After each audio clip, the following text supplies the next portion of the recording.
없으세요? 자, 그러면 지금부터 이제 모이면 독일하고 미국 역사를 좀 할 거예요. 지금까지 배우셨던 영국 역사에서는 정책논문 시험 문제에서 두 개가 나와요. 두 개가. 지금 배우신 거 반드시. 나오면 엘리자베스 국민법 때부터 시작해서 신국민법 사이에서 한 문제가 나오고 그 다음에 신국민법이 나와요. 세 번째가 베버리지 보고서가 나와요. 베버리지 보고서는 단 하나도 안 나온 적이 없었어요. 나와야 되는 거예요. 왜 나와야 되는지 알죠? 네. 영국을 확 뒤집어 놓은 사건이기 때문에 이 베버리지 보고서 때문에 영국은 보편적 사회보장국가, 과거에 공공구조를 기반으로 한 선별적 사회복지국가에서 보편적 사회복지국가로 바뀐 거예요. 무슨 얘기인지 아시겠죠? 네. 그거 기억해 두시고 이제 독일 얘기로 좀 할게요. 이거 강의에 부족한 부분은 제가 다른 데서 이제 충남사회복지사협회하고 인천협회하고 몇 군데 지금 강의를 할 겁니다. 다 강의를 찍어서 올려놓을 거고 지난 시간에 강의 들었는데 그 인코딩이 안 돼갖고 아직 못 올렸는데 아마 월요일날쯤 다 올라갈 거예요. 그래서 다 올려드릴 테니까 강의를 들으시면서 정리하시고 강의 듣는데 시간 많이 걸리잖아요. 그러면 필요한 때만 들으시면서 책 갖고 정리하셔도 돼요. 제가 다시 한번 약속드리는데 이 책 안에서 다 99% 나오는 거예요. 시험 문제. 그러니까 믿고 봐주세요. 무슨 얘기인지 아시겠죠? 그런 기출문제 같은 건 다 합격해요. 아시겠죠 여러분? 네. 그리고 밴드에 보면은 제가 강의 수업 관련해서, 그러니까 우리 학업과 관련해서 질문을 지난주에 1001문제 받아봤어. 나머지는 다 뭐 저희 밴톡으로 오는 질문을 보면은 요즘 몸무게가 얼마예요? 그래서 이상한 신상 설계하나. 그렇죠. 네. 그렇죠. 그래서 학업 관련돼서 질문하시면 제가 필요한 건 말씀드렸지만은 어떻게 하죠? 이렇게 글을 써서 드릴 수도 있고 안 되는 거는 녹화해서 드릴게요.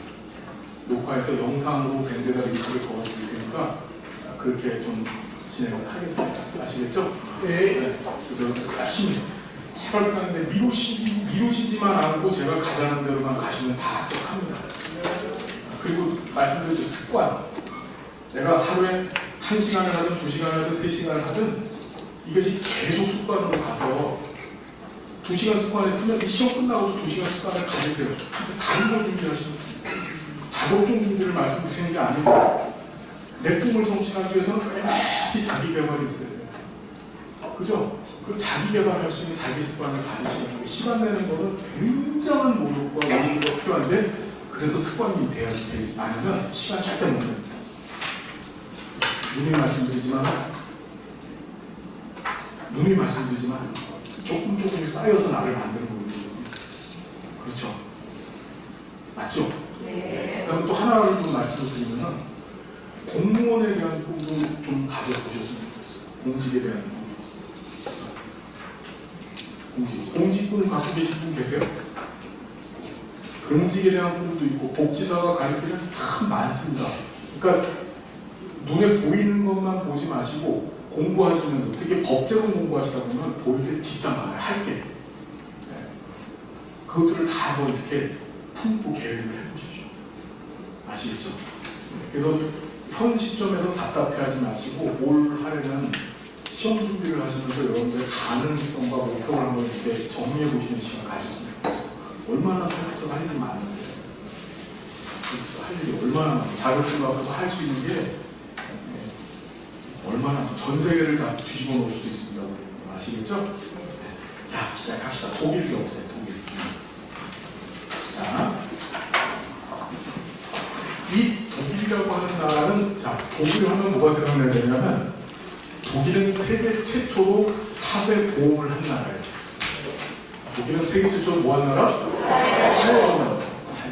세계 최초의 사회보험이 독일에서 시작됐어요. 자, 이 독일이 사회보험을 하게 된 배경이 있는데 이 독일이라고 하는 나라는요 유럽에서 땅덩이가 굉장히 큰 나라입니다. 독일 가보셨어요? 네. 언제 가보셨어요? 독일?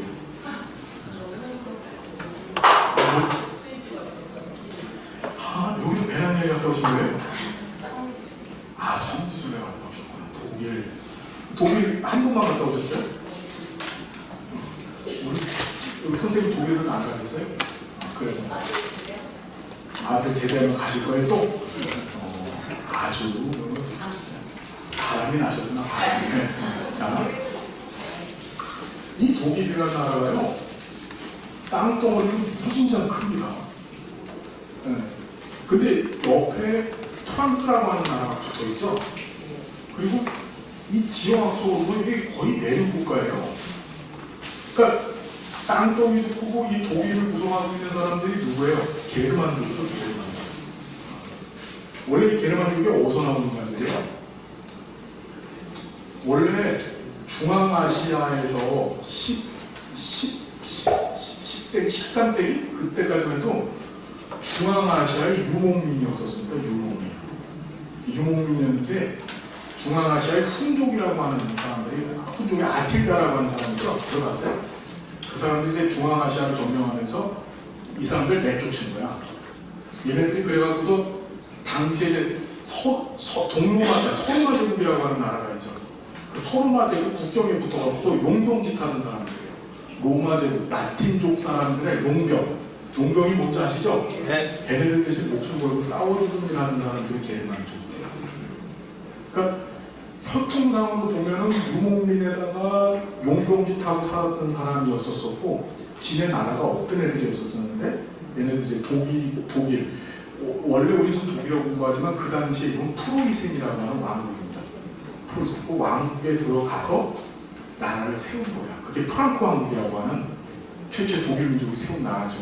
그게 프랑스 사람하고 독일 사람은 원이야, 서로. 원수지간. 이 프랑스는 영국의 앵글로 세스족하고도 원주고, 독일 게르만족하고 원수입니다. 왜 그러냐면, 지네 나라를 뺏어갖고 그 나라에다 지네 나라를 세운 게 독일 사람들이야. 프랑스 라틴족의 나라를 뺏어가지고. 이해되시죠? 이 독일은 거의 내륙 국가인데, 자체적으로 해먹고 살 수 있는 게 별로 있어 없어. 그러니까 식민지 전쟁이 붙어서 영국하고 프랑스가 역시 막 식민지짓하고 있었을 때 아프리카를 막 그냥 영국은 종단이라 해갖고 위에서부터 아래로 점령이 나갔죠. 프랑스 같은 경우는 옆에서 그래서 파주다라는 데서 만나고 싸움이다. 파주다 전쟁이잖아요. 다 들어는 보셨나요 혹시? 이런 거 시험에 안 나옵니다. 네. 네. 근데 좀 이런 것도 공부해 주면 좋겠죠? 자, 여하튼 그런 식민지 전쟁에서 어떻게 이렇게 이탈돼 있던 사람들, 가족에 별로 없는 그런 족속들이었었죠. 자, 이 독일에 놀라운 일이 벌어집니다. 어떤 일이 벌어지냐면 이 독일이 가장 산업화시켰던 게 뭐냐면 석탄 산업이에요. 독일은 석탄이 많이 납니다. 우리나라와 같이 이렇게 고기조산대 지형이에요. 지형 자체가 우리나라와 같아요. 그래서 고기조산대 지형에서 석회석이 많이 나요. 독일에 가면 에센, 도르트문트, 뒤셀도르프 이런 데가 전부 다 석탄산지. 이해되세요? 네. 그러면 얘네들은 석탄을 캐다가 저 스웨덴이죠, 스웨덴은 철이 많이 나는 나라입니다. 거기다 팔아먹는 거야. 그럼 스웨덴은 그 석탄을 가져다가 제철 재련 산업을 그 스웨덴제 자동차 좋죠? 스웨덴제 차가 뭐예요? 볼보가 독일제가 아닙니다. 스웨덴제. 네. 그 다음에 스카니아. 트럭 있잖아요. 타봤어야 알지. 타보셨어요? 트럭 타보셨구나, 스카니아. 이제 그렇게 해서 말 그대로 자기네 자원 타먹고 살던 사람이었었어요. 그런 나라에서는 그 나라에서 뭐가 벌어지냐면 산업혁명이 아주 늦게 일어났어요. 그게 바로 1800년대 후반이었었어요. 19세기. 그러면서 이제 독일이 무슨 일이 벌어지냐면 독일은 사세계 국가라고 하죠. 철학 국가입니다. 철학. 얘네들은 앉아갖고 고민하고 생각하는 걸 뒷다 좋아해. 그래서 잘 아시는 것처럼 정신 역동 이런 거에 프로이트부터 시작해서 전부 독일 사람이죠. 철학가도 뭐 해겔부터 시작해서 다 독일 사람이에요. 이것들은 앉아서 고민하고 사색하는 걸 너무너무 좋아하는 놈들인데 이 독일에서 어떤 게 등장하냐면 그 유명한 칼 막스라고 하는 분께서 등장을 하십니다. 칼 막스 씨가. 칼을 막 쓰시는 분이시죠. 바로 공산주의 이념이 독일에서 시작됐어요. 독일은 산업혁명을 굉장히 늦게 시작된 나라인데, 자, 이런 거야. 자본가가 있고, 그 다음에 노동자가 있었을 때, 그 다음에 독일 자체가 당시에는 왕정국가 있었습니다. 프로이센이라고 하는 왕이 다스리는 나라였었어. 이때 막스의 그 공산주의 이념이 쓱 하고 독일에 들어갔어. 그러지 어떤 일이 벌어지겠어? 어떤 일? 이 노동자들이, 공산주의는 뭐예요? 프롤레타리아 혁명을 통해서 자본주의의 부르주아를 극복해내자, 없애버리자. 그게 바로 공산주의죠. 그러니까 노동자들의 단합, 규제가 일어나고, 그 다음에 또 어떤 왕정의 붕괴, 왕을 내쫓고 어떻게? 예, 공산주의를 만들자는 얘기가 독일에 쫙 퍼진 거예요. 이해되세요? 네. 이때 그 유명한 비스마르크가 등장합니다. 얘도 마르크야. 비스마르크. 독일식 마르크라는 말이 우리 저 성경에 나오는 마태죠, 마태. 예, 그 이름이라서 이 기독교 국가이기 때문에 그 말을 많이 쓰는 거야. 마태. 세리 마태 아시죠? 그래서 비스마르크가 등장을 합니다. 얘가 뭘 하냐? 자, 당시에 독일은요, 계급이 있었었는데, 어떤 계급이 있었냐면은 맨 위에 융커라고 하는 게 있었고, 그 밑에 신흥 부르주아, 이게 자본가야. 신흥 부르주아 계층이 있었고, 그러니까 산업혁명을 통해서 돈 많이 번 사람, 그 다음에 노동자가 있었었는데, 융커라는 것은 기존의 독일의 지주들, 땅을 많이 갖고 있었던 사람들이었었고, 그 다음에 신흥 부르주아라는 것은 자본가들로서 독일의 모양, 그 돈을 많이 번, 그러니까 산업혁명을 통해서 돈을 많이 번 사람들이었고, 이 노동자들은 착취당하는 사람들이었었어. 이해되죠? 비스마르크는 융커 계급이었었어요. 융커. 이 사회공을 이끌었던 비스마르크는 융커인데, 이 사람이 어떻게 하느냐? 자, 신흥 부르주아들이 이제 정치 세력 중에서 융커들이 의회를 장악하고 있었는데, 신흥 부르주아들이 돈 벌어갖고 이 사람들이 의회 안에 들어가기 시작한 거야. 이해되시죠? 이명박 씨가 대통령 된 거하고 똑같은 거야. 뭐지 그 사람? 정계영. 정몽준 씨가 국회의원 된 거하고 똑같은 거야. 그런 일들이 벌어진 거야. 그러면서 어떻게 융커 계급들이 내쫓김을 당하기 시작했어요. 이게 두려웠던 거야. 그래서 뭘 하느냐? 사회통합, 즉 이 세 계층을 다 아우러서 현재 영국이나 프랑스에 뒤처져 있는 이 독일을 다시 한번 일깨우겠다는 목표 하에 바로 뭘 하느냐? 사회보험제도 도입을 서둘러요. 그때 칼막스의 자본론, 이 공산주의가 이 독일에 들어온 거예요. 그럼 이 사회통합이 안 되겠죠. 이 공산주의는 부르주아 프롤레타리아를 갈라놓고 프롤레타리아가 혁명을 통해서 부르주아를 내쫓아야 된다고 얘기하잖아요. 그죠? 그래서 이 문제를 도대체 어떻게 해결할 것인가? 비스마르크는 이 노동자들 중에서 이 사회주의를 신봉하는, 급진적 사회주의, 공산주의를 신봉하는 사람들을 대상으로 해서 사회주의자 탄압법이라는 걸 만듭니다. 무슨 법이요? 사회주의를 신봉하는, 공산주의를 신봉하는 사람을 감옥에 가두고 고문하는 일을 해요. 그런데 이 노동자들을 꾹꾹 밟기만 하면 어떻게? 얘네들이 더 단결이 돼서 무슨 일을 하겠어? 문제를 일으키겠죠? 그래서 어떻게 하느냐면, 이게 채찍이라고 본다면 당근책으로 바로 사회보험법이라고 하는 제도를 처음 만든 거예요. 사회보험법.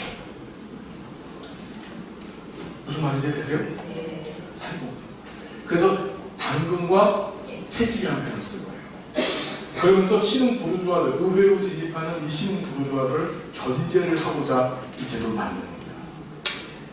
자, 꼭 기억해야 될 게 사회보험의 도입 순서인데, 사회보험의 도입 순서. 자, 질산로 기억합시다. 질산이 뭐예요? 이게 강산이죠, 강산. 강산. 뭔 소리인지 지금 모르겠죠? 강산. 질산이 뭐지? 염산. HCl. 예. 황산. H2SO4. 그죠? 질산. HNO3. 모르세요? 뭐가 대화가 돼야지. HNO3. 이게 질산이잖아. 그죠? 이게 강산이야, 강산. 그래서 염산. HCl. 그렇죠. 그 다음에 H2SO4. 이게 황산이죠? 이 세 개를 강산이라고 하지. 이건 시험에 안 나오는데. 네. 그래서 이 세 개가 질산이라고 하는 강산을 줬더니 어떻게 넘어간 거야? 안 먹는다고. 그렇죠. 자, 세계 최초의 사회보험은 바로 이 질병보험이라는 겁니다. 질병보험. 이게 1883년에 제정이 되었죠. 그 다음에 산재보험이 등장하죠. 이게 그 이듬해인 1884년에 등장합니다. 1884년. 그리고 5년 뒤에 노령 및 폐질보험. 노령 및 폐질이란 말이 뭐냐? 폐질이란 말 들어봤어요? 폐질이란 말은 뭐냐면 늙어서 생긴 장애를 폐질이라고 하는 거예요. 늙어서 생긴 장애. 폐질이라고 하는 거예요. 영어 표현은 disable이라고 하죠. disable. 원래 우리 폐질이라고 하는 용어를 우리 산재보험에서도 사용했었거든요. 근데 작년에 산재보험이 개정이 되면서 폐질 대신에 중증 요양 상태라는 걸로 바뀌었어요. 중증 요양 상태. 여하튼 자, 이것이 1889년에 제정이 되었어요. 다시 질산노 시작. 질산노. 이것이 세계 최초의 뭐다? 의료보험이에요. 즉 세계 최초의 사회보험은 1883년 독일에서 만든 질병보험, 바로 의료보험입니다. 자, 우리나라의 사회보험이 도입된 순서 지난 시간에 공부하셨죠? 뭐였죠, 여러분? 국고 짱이었었죠. 자, 우리나라하고 세계하고 차이점은 뭐냐면 우리나라는 사회보험하고 의료보험이 얘네하고 바뀐 거야. 세계 최초의 보험은 의료보험인데 우리나라의 사회보험의 최초는 1963년에 산재보험부터 시작했어요. 그 차이라는 거 기억해 주십시오. 자, 시험에 자주 등장하는 게 뭐냐면 당시 독일의 의회를 구성하고 있는 사람들이 있었었는데 노동자를 대표하는 사람들이 사회주의자들이었었어요. 그 다음에 이 부르주아들을 대표하는 사람들이 자유주의자들이었었습니다. 비스마르크가 이 사회보험 제도를 입법화시키려고 했었을 때 누가 찬성했을까요? 둘 다 반대했다는 거야. 뭐라고 생각했냐면 자유주의자들 입장에서는 사회보험제도 운영을 하게 되면 그 비용을 사용자가 내줘야 되는 거죠. 특히 하나 더 기억하셔야 될 게 산재보험의 비용은 처음부터 지금도 사용자가 100% 부담하죠? 왜냐하면 무과실 책임 원칙에 근거해서 산재보험은 무조건 사용자가 부담하는 겁니다. 이게 지금 뭐냐면 처음으로 산재보험이 독일에서 시작할 때도 사용자가 100% 부담을 했어요. 산재보험. 이해가 되시죠? 그럼 사용자 입장에서는 갑자기 비용이 생긴 거야. 그게 좋아하겠어? 싫어하겠어? 싫어했어요. 그래서 자유주의자들, 이 시민 부르주아들을 대표하는 자유주의자들도 입법을 반대하고, 그 다음에 사회주의자들 입장에서는 노동자를 대표하는 건데 노동자들은 뭐라고 얘기했냐면 국가가 왜 이런 급여를 줄까? 이것은 급여를 줌으로써 더 이상 프롤레타리아 운동 못하게, 즉 급진적 사회주의 운동을 못하도록 노동자를 규속하는 행위라고 생각해서 어떻게 사회주의자들도 반대했다는 거예요. 이 비스마르크가 위대할 수밖에 없는 게 뭐냐면 이런 반대 상황에도 불구하고 그걸 밀어붙여서 그걸 해냈다는 거예요. 이해되시죠? 자, 시험에 나온 거는 둘 다 반대했다는 거 시험에 나왔고, 그 다음에 도입된 순서 질산노 시험에 나왔습니다. 그리고 세계 최초의 사회보험을 했던 나라 어느 나라? 독일. 자, 이제 미국, 나머지는 교재를 보시고 이제 미국 얘기 좀 하겠습니다. 미국 얘기.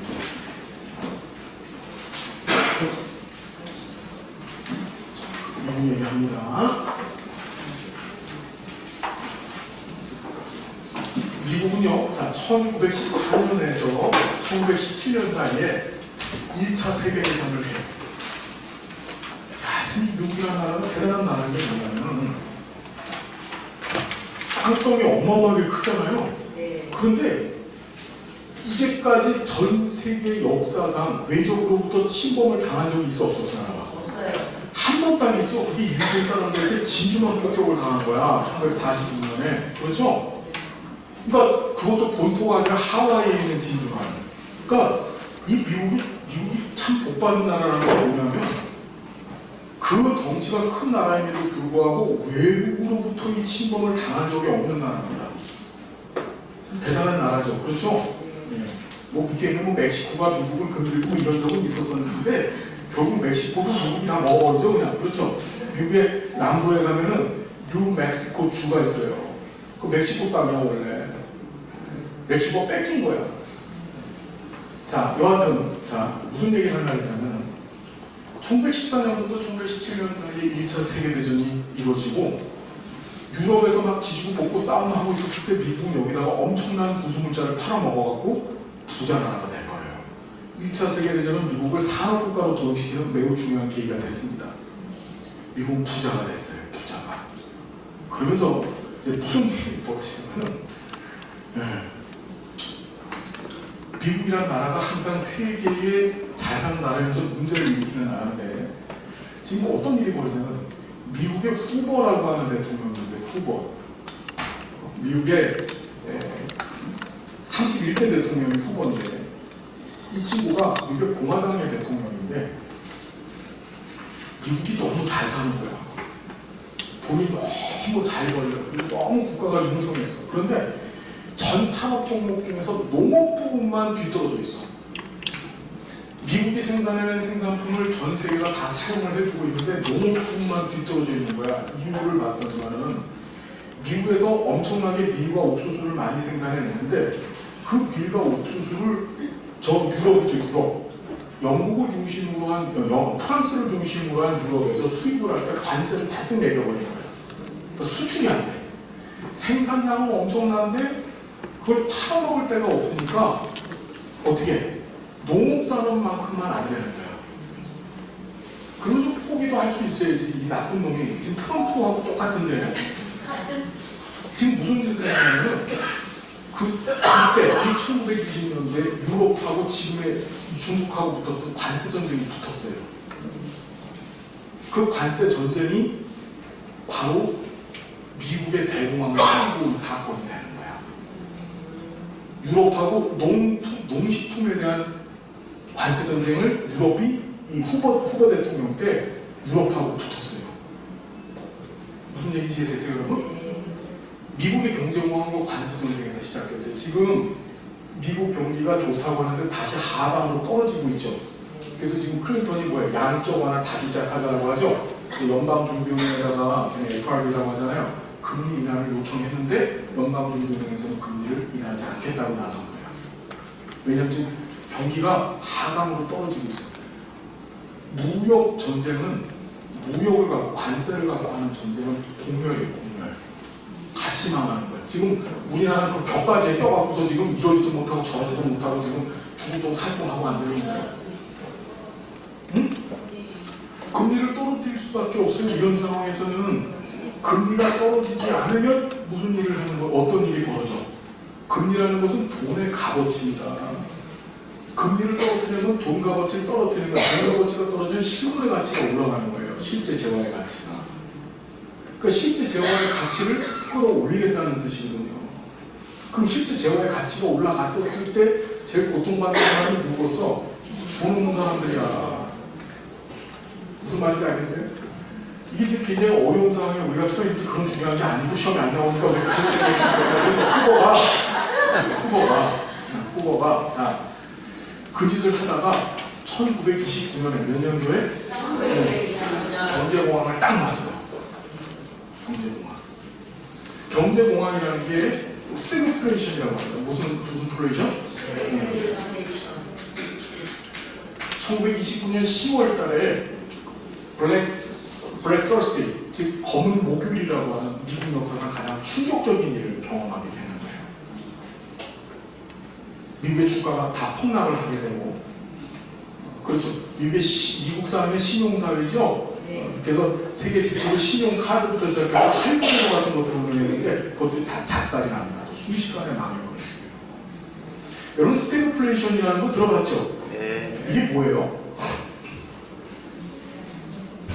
스태그플레이션이라는 게 뭐냐면은, 자, 경제의 비정상적인 현상들이 세 가지가 있는데, 첫 번째가 인플레이션, 두 번째 디플레이션, 세 번째가 스태그플레이션이에요. 자, 인플레이션이라는 것은 무엇이냐면 물가이죠, 물가가 뛰는 거죠. 자, 물가가 뛰면 실업률은 어떻게 되죠? 높아져요. 실업률은 떨어지는 거야. 왜? 물가가 오르게 되면 생산자들은 더 많이 생산해내겠죠. 그래서 어떻게 하는 거지? 사람들을 고용을 한단 말이야. 그러니까 기본적으로 물가가 뛰면 실업률이 떨어지는 게 정상이에요. 이렇게 적정 수준의 인플레이션은 국가가 갖고 있어야 돼요. 우리나라도 적정 수준의 인플레이션을 3% 정도로 보죠. 그 3%를 계속 유지해주지 않으면 실업이 튀는 거예요. 실업이. 이해되시죠? 근데 고단위의 인플레이션이 생겨서는 안 되겠지.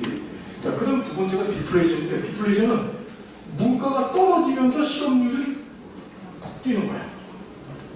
디플레이션이. 물가가 떨어지는 현상이 디플레이션입니다. 우리나라 이런 거 경험한 적이 있었어요. 우리나라 2008년도 그때쯤에 이런 일이 있었었는데, 물가가 떨어져요. 물가가 떨어지니까 기업들이 뭘 하게 되겠어요? 예, 고용을 안 하겠죠. 그러니까 실업률이 뛰는 거예요. 그런데 이때도 살만해. 왜 살만하냐면 물건의 값어치가 싸니까 노동자들은 그동안 저축해놨던 거 풀어가면서 그거 먹고 사는 거예요. 이해되죠? 가장 끔찍한 게 바로 스태그플레이션입니다. 스태그플레이션은 물가가 뛰면서 실업률이 같이 뛰는 거예요. 이걸 스태그플레이션이라고 해요. 미국은 1929년에 이 스태그플레이션을 경험하게 돼요. 경제 대공황이라고 얘기하죠. 우리나라는 97년에 IMF 사태 때 이거 경험했어요. 아침에 눈을 떴더니 기름값이 하루에 200원, 300원씩 올라갔어요. 매일. 그렇죠. 그게 스태그플레이션. 그 다음에 사람들 다 잘렸어. 회사에서 잘렸어. 실업자가 됐어. 그러니 돈도 없는 상태에서 물건값이 비싸니까 사람들은 뭐 하는 거야? 다 굶어 죽는 거야. 그러니 IMF 때 다 자살한 거예요. 스태그플레이션은 이걸 경제암, 이코노믹 캔서라고 하는데 아주 고통스러운 상황, 경제에 있어서 가장 큰 문제가 스태그플레이션입니다. 무슨 얘기인지 알겠어요? 지금 우리나라도 스태그플레이션 상황이죠? 네. 스태그플레이션이에요. 그래서 안 되겠으니까 돈을 쏟아부어갖고 일자리를 만드는 거잖아요. 그죠? 돈을 쏟아부어서 일자리를 만드는 데가 만들어져. 기업이 만들어야죠. 예? 기업이 만들게 해줘야죠. 그렇죠. 그러니까 저 자유주의 가치예요. 저게 자유주의예요. 자유민주주의. 그러니까 문 대통령 같은 경우 사회주의 가치에 의해서 자기 가치를 실현하고 있는 거지. 그러니까 어느 것이 좋다, 나쁘다는 얘기하지만 옳다, 그렇다라고 얘기할 수 없는 거죠. 그렇죠? 자, 그래서 여기 보니까 인플레이션, 디플레이션, 스태그플레이션을 경험을 하면서 그러니까 이 후보 때 이 스태그플레이션을 경험을 한 거예요. 그러면서 대통령이 바뀌죠. 이 사람은 공화당 대통령인데, 예, 1932년에 루즈벨트 아시죠? 예. 미국인이 가장 존경하는 대통령 1번이 16대 에이브라함 링컨이고 두 번째가 루즈벨트예요. 세 번째가 워싱턴이지. 네. 그렇죠. 루즈벨트가 등장합니다. 이 사람은 소아마비 환자였고 미국의 경제 대공황을 이겨냈어요. 그리고 2차 세계대전의 승리를 이끌죠. 모르세요? 2차 세계대전의 승리를 이끕니다. 자, 이 루즈벨트가 뭐라냐면 이 스태그플레이션을 이끌었던 미국의 대통령이 후보인데 후보는 공화당 대통령입니다. 보수주의자예요. 참 아주 재미있는 역사가 있는데 우리가 보수는 경제 하잖아요. 그죠? 근데 항상 보수가 경제를 작살을 내놔요. 그리고 진보가 들어와서 그걸 회복을 시켜요. 우리나라가 어땠냐면 김영삼 때 IMF가 왔어요. 보수주의자가. 아주 작살을 만들어놨죠. 그리고 김대중 씨 진보가 들어와서 어떻게 했어요? 그걸 살해놓죠. 좀 희한해요. 이게 경제 하는데도 다 망가뜨려놨어. 후보가.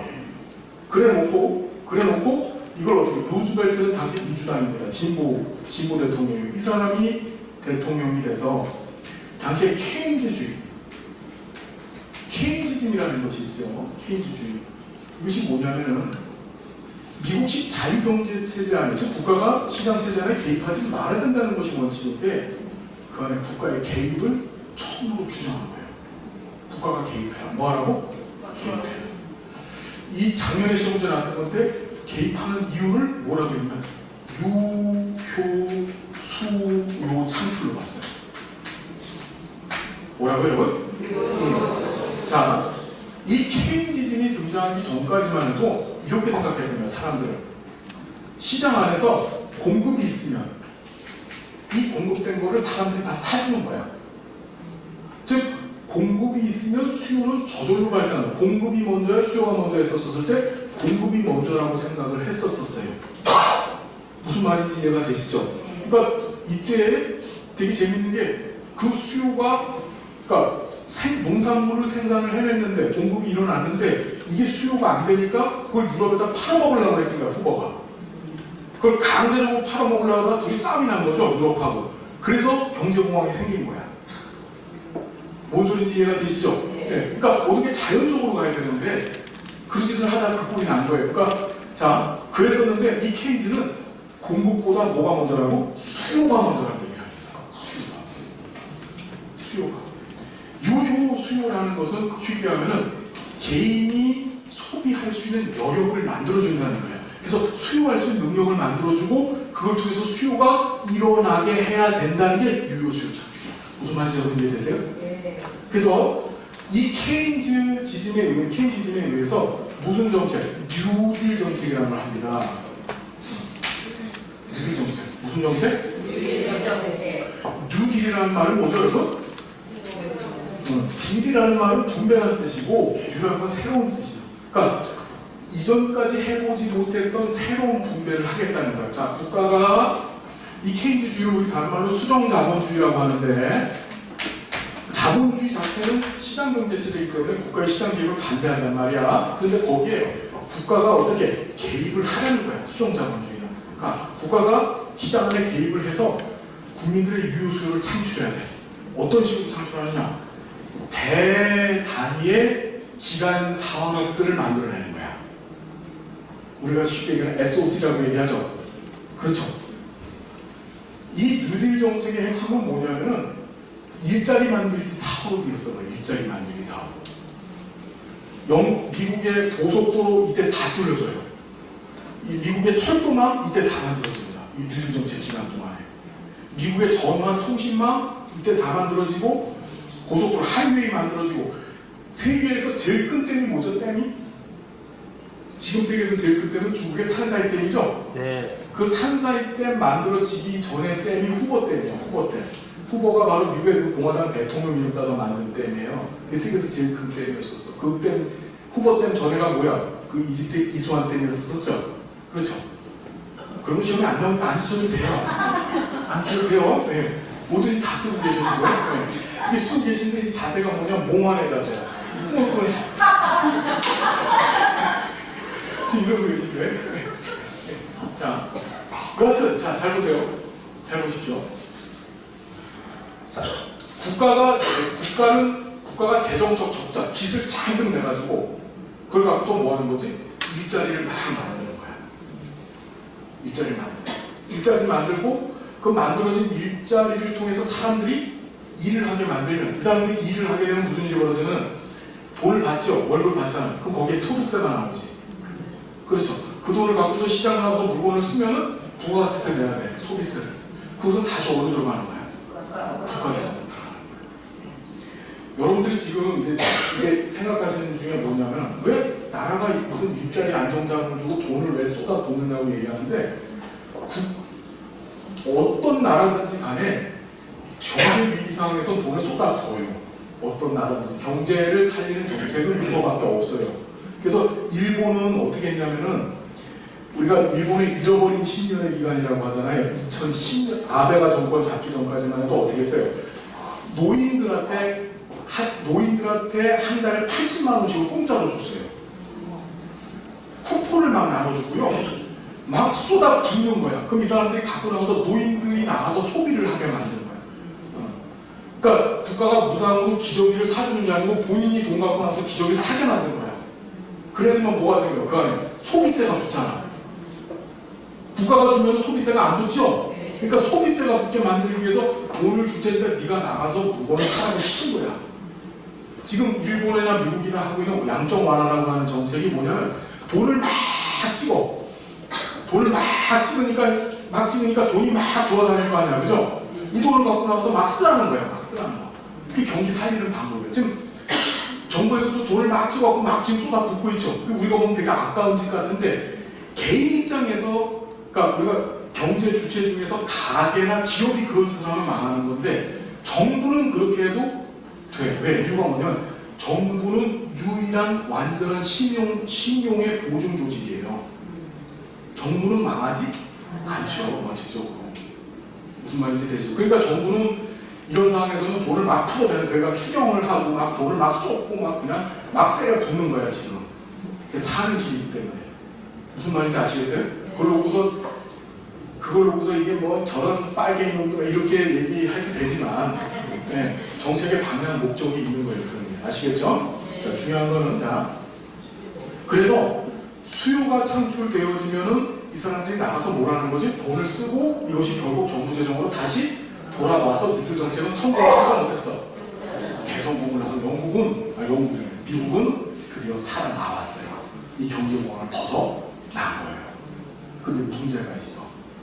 정말 끔찍한 문제가 생겼는데 뭐냐면 이 뉴딜 정책은 일을 하는 사람들 이 당시 뉴딜 정책 구호 중에 하나가 dig and one more dig라고 하는 표현이 있었어요. dig라는 게 땅을 파다는 소리죠. 그러니까 하루는 땅을 팠어. 그럼 이제 월급을 줬어. 거기에 대해서 금연을 줬어. 그리고 그 다음날 오면은 그냥 땅을 메워 다시 돈 줘. 그리고 또 그 다음날 그거 또 팔아. 그리고 또 돈 줘. 또 메워. 그리고 돈 줘. 뭐 한 거지? 그러니까 우리는 뭐 하는 짓이라고 생각하는데 유효 수요 창출을 하기 위해서 돈을 세려 붓는 거죠. 이해되시죠? 그게 뉴딜 정책이야. 이렇게 막 댐지고 고속도로 만들고 뭐 별짓을 다 한 거야. 근데 문제는 이 뉴딜 정책의 수혜자는 누구였지? 일을 할 수 있는 사람이었던 거야.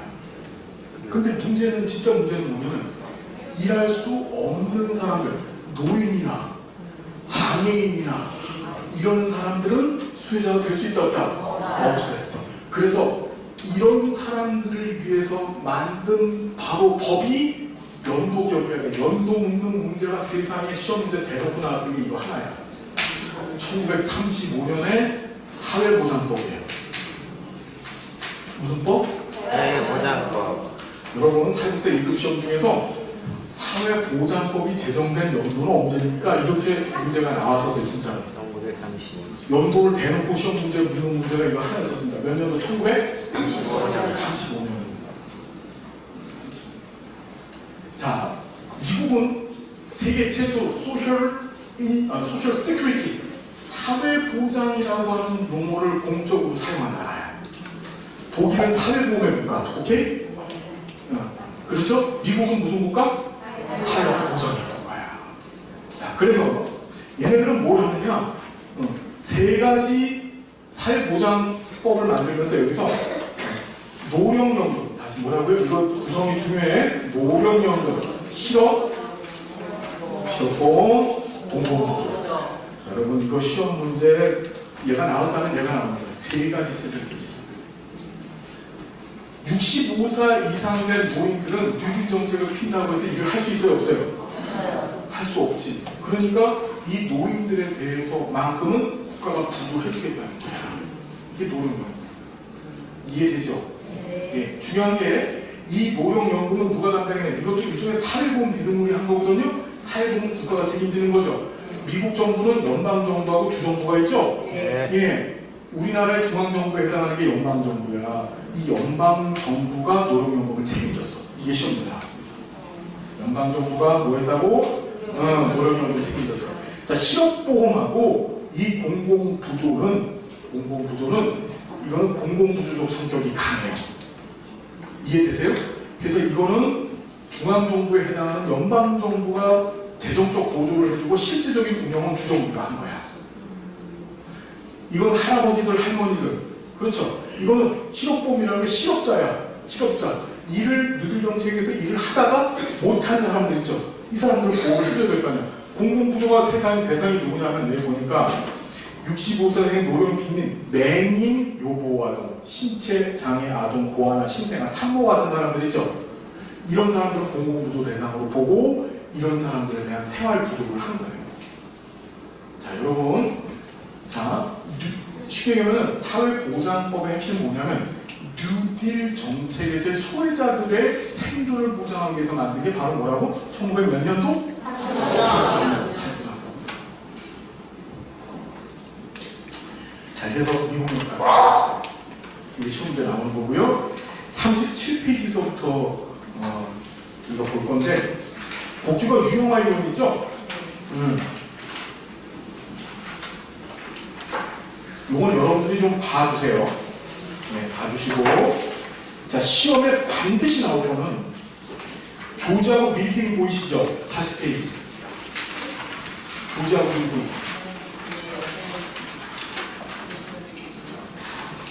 100% 나와. 얘는 100% 나와야 돼.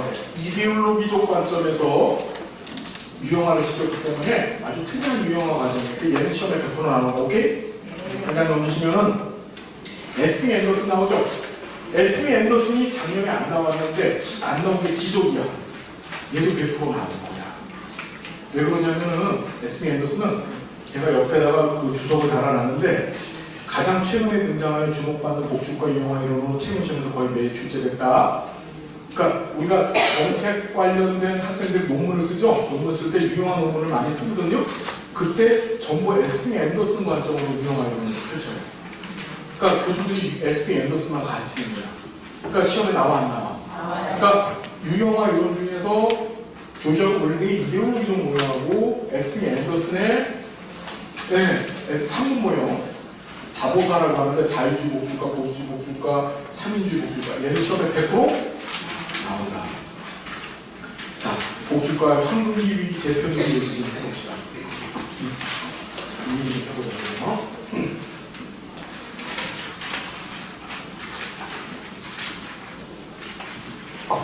힘들죠, 여러분? 네. 힘들 내십시오. 부탁드립니다. 자, 우리 지금까지 여기서 봐봐요. 영국, 미국, 독일 역사를 배웠어요. 이제 복지가 뭔가 돼가고 있는 느낌이 들죠? 이제 국가들이 복지가 뭔지를 알고 복지를 해나가고 있었잖아요. 그죠? 자, 그래서 자 보시면 이 사회복지에 관한 얘기가 딱 시작된 시점이 본격적으로 시작된 시점이 바로 1945년 몇 년도? 1945년 2차 세계대전이 다 끝난 거야. 이때부터 지금 얘기는 유럽하고 미국을 얘기하는 겁니다. 특히 유럽을 얘기하는 거예요. 유럽의 복지가 본격화되기 시작해요. 2차 세계대전 끝난 다음에. 자, 이 복지국가의 위기, 그러니까 황금별 위기 얘기를 할 텐데, 이 45년부터 시작해서, 자, 이 사이에 어떤 일이 있으면 1973년에 몇 년도? 이때 오일 쇼크가 터져요. 제2차 오일 쇼크. 그래서 이 73년에 우리나라가 뭐를 못했다 그랬죠?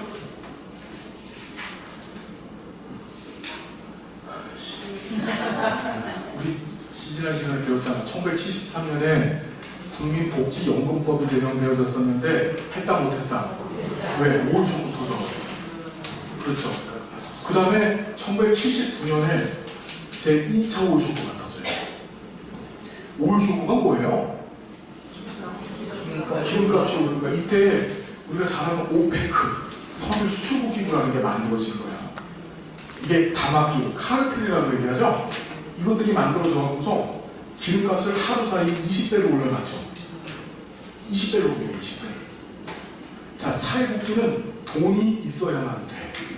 돈 없는 나라는 사회복지 할 수 있어, 없어? 그러니까 아무리 우리가 뭐 어떤 주장을 해도 경제가 발전되지 않으면 복지를 할 수 있어, 없어? 못하는 거야. 그러니까 우간다는 복지를 못해. 복지는 경제 발전이 기본적인 베이스예요. 그거 이제 앞에서 우리가 공부를 제대로 했으면 그 티트머스의 산업화이가 티트머스가 아니라 윌렌스키하고 루고의 산업화이입니다. 그래서 수렴이론이라고 합니다. 그 수렴이론에서 주장을 하죠. 윌렌스키 루고는 경제 발전이 되어지만 사회복지가 이루어질 수 있다. 자, 오일 쇼크를 경험하면서 경제가 나라로 떨어진 거예요. 이때 이 1945년부터 이 1970년대 중반까지 우리 뭐라고 하냐면 복지국가 융성기, 무슨 기? 복지국가 융성기, 황금기라고 얘기해요. 융성기 또는 황금기. 이때는 복지가 정말 잘 되어졌었던 때예요. 물론 이제 우리나라는 이때 보리고교였지만 유럽 얘기합니다. 유럽. 그리고 이 1970년대 중반부터 시작해서 이때 이제 무슨 일이 벌어지냐면은 복지국가의 위기가 와요. 뭐라고요, 여러분? 이 복지국가의 위기. 왜냐하면 오일 쇼크 등으로 인해서 복지국가 철회 선언을 합니다. 복지국가 철회라는 건 뭐냐면 각국 정부가 우린 도저히 복지 못 해먹겠다. 이제 그만 이러고 손을 든 거예요. 그게 복지국가 철회. 이 복지국가 철회 선언을 통해서 복지국가 위기가 오고 이 위기와 동시에 새로운 복지국가 모델을 찾는데 그것을 복지국가 재편기라고 얘기해요. 뭐라고요? 시점이 언제? 1970년대 중반쯤이에요. 이때부터 복지국가 위기와 재편이 같이 시작된 거예요. 이걸 머릿속에 담아야 돼 말아야 돼. 이 시점을 자 복지국가 황금기는 언제부터 언제까지? 2차 세계대전 종결 시점부터 시작해서 오일 쇼크 터진 1970년대 중반까지. 그 다음에 이때부터 시작해서 지금 우리는 어느 시대에 와 있냐면 복지국가 재편기 시대에 와 있는 거예요. 지금 이해되시죠? 지금 우리 시대를 사회적 관점으로 보면 복지국가 재편기에 우리가 지금 들어와 있어요. 새로운 복지국가 모델을 지금 찾고 있는 거야. 자, 이 복지국가 융성기를 이끌었던 사건들이 등장하는데 그것들이 중요하다. 이 복지국가 융성기 때 이 복지국가 융성기를 이끌었던 첫 번째 사건이 뭐냐면 우리 교재에 나와 있죠, 여러분? 예. 복지국가 융성기를 이끌었던 첫 번째 사건이 바로 이제 포디즘 시험 문제 나왔죠? 포디즘이 뭐예요? 포디즘. 우리 교재 있잖아요. 마셜 플랜, 진보주의, 삼인주의, 코퍼레티즘, 포디즘, 케인주의 다 나와 있죠? 네. 자, 포디즘이라는 얘기 들어봤어요? 우리 미국의 빅3라고 불려주죠. 세계 자동차 메이커. 포드, GM, 크라이슬러. 그 포드라는 사람이 세계 최초로 뭘 한 사람이지? 자동차를 만든 사람인가요? 세계 최초로 자동차를 만든 사람은 다임러 벤츠라고 하는 사람이죠? 독일 사람이죠? 그 벤츠 다임러 그것도 몰랐지? 그래서 네. 그 포드는 뭐하냐면 자동차 생산에 있어서 컨베이어 시스템을 도입한 사람이에요. 분업. 컨베이어 벨트가 이렇게 돌아가면 이 사람은 한 개만 바퀴만 끼고 한 사람은 핸들만 껴서 생산성을 극대화시킨 거죠. 그러면 이 포디즘이라는 것을 뭐라고 얘기하면 우리가 소품종 대량 생산. 뭐라고 여러분? 그러니까 이 당시의 복지는 국가가 국민한테 세금을 걷어서 국가 중심체로 운영되는 복지였었어요. 그러다 보니까 국민의 개별적인 요구에 대응하는 것이 아니라 뭘 했다? 국가가 국가 중심적으로 일정의 서비스들을 만들었고 그걸 막 만들어서 막 퍼붓는 거야, 국민한테. 그러니까 포디즘적 사회 서비스가 제공되어졌던 때가 바로 언제다? 복지국가 융성기 시대. 소품종 대량 생산. 무슨 말인지 여러분 이해되십니까? 이때 일어났고, 그 다음에 두 번째 코퍼레티즘. 뭐예요, 여러분? 이걸 3자 협동주의라고 합니다. 다시 3자 협동주의. 다시 코퍼레티즘 해봅시다. 자, 3자 협동주의라는 것은 무엇이냐면은 여기서 3자라는 것은 국가, 즉 정부하고 노동자, 그다음에 기업, 이 경제의 세 가지 주체가 서로 굉장히 협동적인 관계를 맺고 있었던 거야. 뭐냐면은 국가는 걷어들인 세금 갖고 노동자의 복지에다 돈을 많이 써줍니다. 그 다음에 노동자는 기업한테 분규를 하지 않아요. 기업한테 열심히 일을 해서 생산성이 높은 성과물을 만들어내는 거야. 그러니까 파업을 하고 뭐 데모하고 파업하고 파업 이런 짓을 안 했던 거야. 기업은 노동자한테 충분한 기업 복지를 제공했고 국가는 기업한테 조세, 세금 감면 등의 아주 다양한 혜택을 줘서 기업이 잘 운영될 수 있도록 도와줬어요. 그러니까 상자가 잘 협동되어져서 운영됐던 것이 바로 코퍼레티즘입니다. 이 복지과 융성 시대는 세세 분쟁이 없었던 거예요. 그러니까 이해되시죠? 자, 그 다음에 이제 세 번째가 바로 케인지즘. 케인지즘이 뭐였죠, 여러분? 국가가 시장 체제 안에 개입한 사건이죠. 그래서 시장 안에 개입해서 야, 부자, 너 갖고 있는 것은 내놔. 그래서 빈자한테 소득의 일방적 이전을 시켰고, 네 번째가 뭡니까, 여러분? 사민주의가 등장을 하게 되죠. 사회민주주의라고 하죠. 이 당시의 정치 세력들이에요. 이 당시에 유럽은 사민주의자들이 다 정권을 잡았어요. 사민주의는 말씀드렸죠? 예, 이게 사회민주주의라고 얘기를 하는데 쉽게 말해 사회주의자들, 점진적 사회주의라고 우리 공부했었습니다. 이 사람들은 사회복지를 하자라는 정치인들이었었죠. 그래서 복지를 하자라는 쪽으로 분배를 강조하고 자본주의 질서체제 내에서의 점진적인 사회주의를 강조하게 되죠. 그렇죠? 이해되나요? 네. 자, 그런데 이런 균형들이 깨지는 일이 벌어진 게 바로 복지과 위기예요. 그 위기를 이끌었던 가장 대표적인 사건이 오일쇼크입니다. 오일쇼크를 통해서 자원이 무진장있지 않다는 것을 깨닫게 돼요. 그러면서 각 국가들이 긴축정책을 삐죠. 긴축을 합니다. 긴축을 해요. 그게 재정을 줄이는 판에 들어간 거야. 근데 중요한 것이 이 당시 또 어떤 일이 벌어졌냐면 재정을 줄이긴 줄여야 되는데 오히려 재정을 더 많이 써야 될 분야가 생겼어. 뭐냐? 냉전이 본격화된 거예요. 이때부터. 이게 시험에 나와서 다 틀렸어요. 냉전. 냉전이 뭔지 아시죠? 네? 네, 그 쿠워. 핫워가 아니고 쿠워입니다. 서로 군비 경쟁에 돌입한 거죠. 군비 경쟁. 몰라요? 무슨 얘기인지? 이게 뭐냐면은 소련이라고 하는 나라와 그러니까 잘 들어보세요. 소련이라고 하는 나라가 저기 동료 국가들을 대상으로 해서 바르샤바 조약기구라는 걸 만들어요. WHO. 그러니까 국제보건기구만 WHO가 아니라 바르샤바 조약기구도 WHO야. 그래서 바르샤바 조약기구를 만들고 이것에 대응하기 위해서 미국이 서유럽 국가들과 동맹해서 나토라고 하는 북대서양 조약기구를 만들어요. 그러면서 서로가 뭐 하냐면 군비 경쟁이 들어갑니다. 핵무기를 만들고 그 다음에 핵잠수함을 만들고 재래식 무기들도 다 대량으로 만들어가고서 막 탱크 막 몇십 대가 몇천 대씩 만들고 비행기 만들고 이런 짓을 계속 하는 거야. 이 군비 경쟁에 있어서 어느 쪽에 한쪽만이라도 밀리게 되면 어떻게 되는 거야? 지는 게임이야. 그게 냉전 시대예요. 이 냉전을 이끌었던 사람이 누구냐? 1979년에 그 유명했던 마가렛 대처 아줌마가 등장하죠. 영국의 대처가 등장하고 그 다음에 이듬해 80년에 도널드 레이건이라고 하는 사람이 등장을 해요. 미국에서. 이 사람들이 바로 냉전의 시발점이 되는 거죠. 그러면 한정되어 있는 국가 재정을 갖고서 뭐 하는 거야? 전쟁 준비에다 돈을 써야 되잖아. 그럼 복지에 들어가는 돈은 어떻게 당연히 줄여야 되는 거예요. 그러면서 복지과 위기가 더 가속화되는 거예요. 이 사람들은 대표적인 신자유주의자, 신보수주의자였습니다.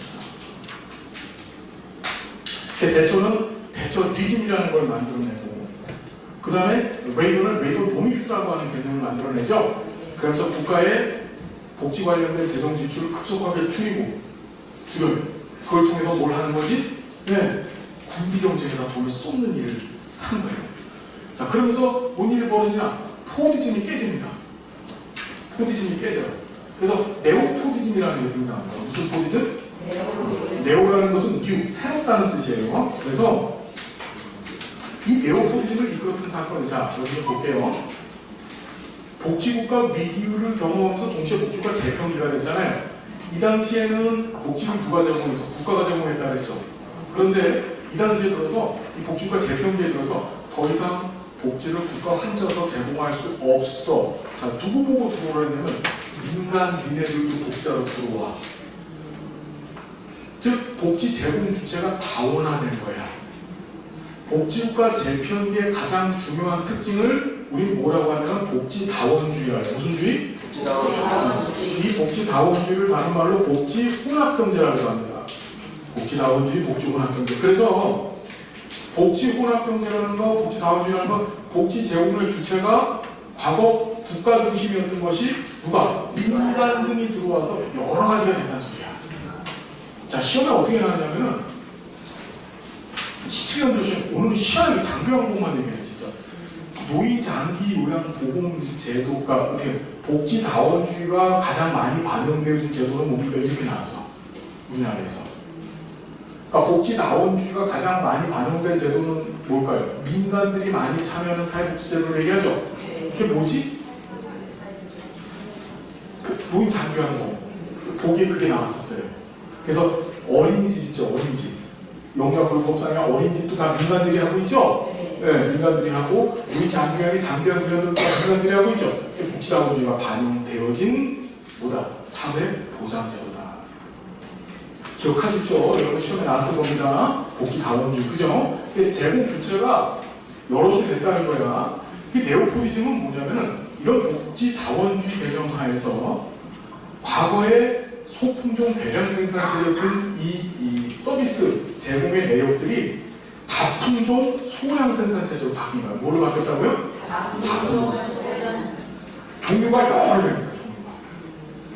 종류가 여러 개고 그 여러 개의 종류를 어떻게 조금씩 생산합니다. 왜 그러냐면 민간이 서비스 제공 주체가 됐기 때문에. 그렇죠.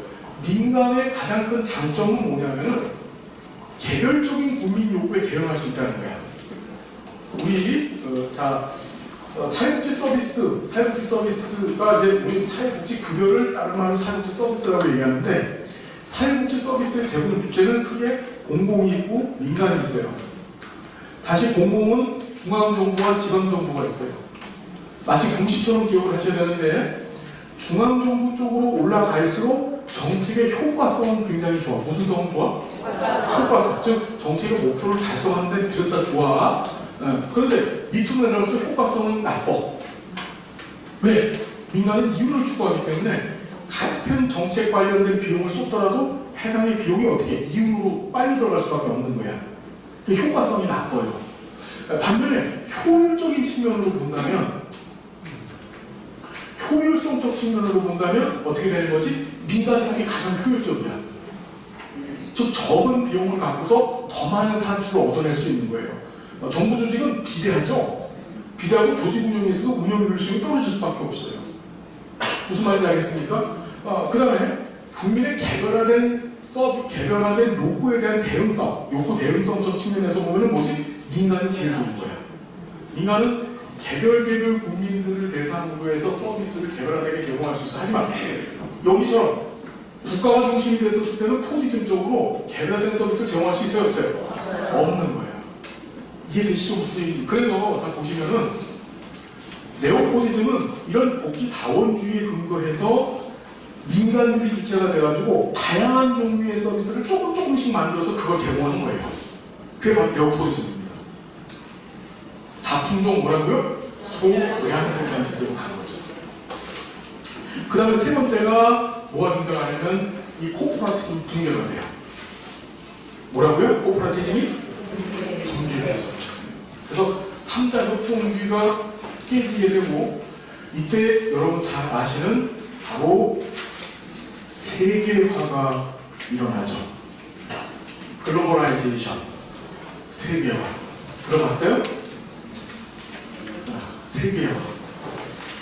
들어봤나요? 세계화가 뭐죠? 세계화? 네. 잘 보세요. 네. 이렇게 되면 이게 세계화죠? 네 개가 세계가 되니까 세계화죠? 네, 맞죠? 그죠? 네. 자, 이게 뭐냐면은 세계화라는 것이 세계가 좋은 거예요, 나쁜 거예요? 네? 이 세계화를 대표하는 가장 대표적인 현상이 다국적 기업이라는 거죠. 다국적. 그렇죠. 기업들이 한 곳에 머무르는 게 아니라 다 흩어져 버리는 겁니다. 이윤을 쫓아서 다니는 거죠. 그럼 이 세계화는 무슨 문제를 만들어요? 실업을 만들어내는 거예요. 네. 그 미국이라고 하는 나라가 세계화의 직격탄을 먹었어요. 왜? 미국의 인건비가 비싸니까 미국의 기업들이 전부 다 해외로 나가버리죠. 미국이 이번에 트럼프를 대통령으로 뽑았죠. 그 뽑은 사람들이 누구지? 미국의 5대5, 미국의 5대5라고 해서 미국이 이렇게 있으면은 이 캐나다하고 접경 지역에 5개 호수가 있죠. 이리호, 오레곤호 뭐 이래갖고서 슈피리어호에서 5개 호수가 있잖아요. 여기 이제 디트로이트부터 시작해가지고 미국의 산업 단지들이 여기 쫙 몰려 있어요. 자동차 산업 단지들. 근데 이 사람들이 어떻게 된 거야? 가급적 세계화가 되면서 기업들이 수지타산이 안 맞으니까 다 떠나버렸잖아. 떠나버리고 이 사람들은 다 실업자가 돼서 1960, 70년대만 해도 세계 제일 잘 살던 사람들이었었는데 미국에서. 근데 제일 못 사는 사람들이 돼버린 거야. 얘네들이 트럼프를 찍어준 거죠, 전부 다. 얘네들이 트럼프를 밀은 거잖아, 얘네들이. 그래서 트럼프가 뭘 하는 거야? 세계화 반대를 하고 있는 거죠, 지금. 자국 중심적인 경제 정책을 피는 거잖아요. 그 외국 기업도 다 우리나라 들어와, 우리나라 기업도 다 우리나라 들어와, 이거죠.